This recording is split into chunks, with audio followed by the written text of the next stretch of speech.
They told you everything was waiting for you.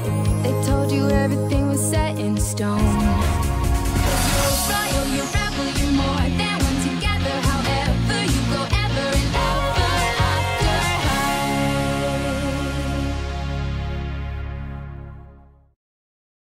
Aamu koittaa Ever After Highssa ja kuten tavallista, oppilaat laittautuvat tulevaa päivää varten. Mutta tässä päivässä ei ole mitään tavallista. Onko olemassa mitään lumoavampaa kuin mun synttärit?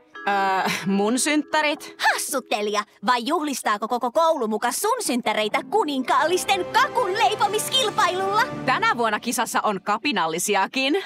Ja mä teen sulle herkullisen omenakakun. Herkullisen myrkkyomenakakun. Pitäähän pahan kuningattaren tyttären välillä yrittää myrkyttää mua. Unohtuiko kohtalon päivä jo? Mä päätän oman tarinani. Ja mun kakkuun tulee vaan sokeria ja kanelia ja vähän rakkautta. Mikä pettymys! Raven ei aio myrkyttää mua. Mä tarviin nyt yrttikylvyn. Voitaispa me tehdä jotain. Niin, mutta ei me voida myrkyttää sitä itsekään.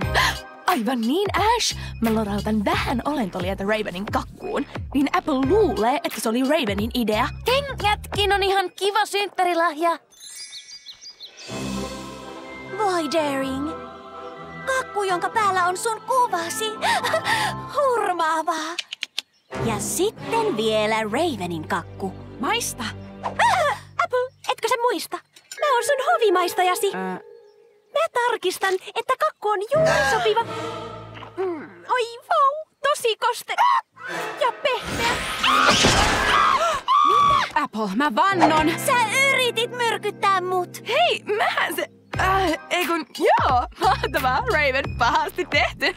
Briar! Mun... Pitää mennä.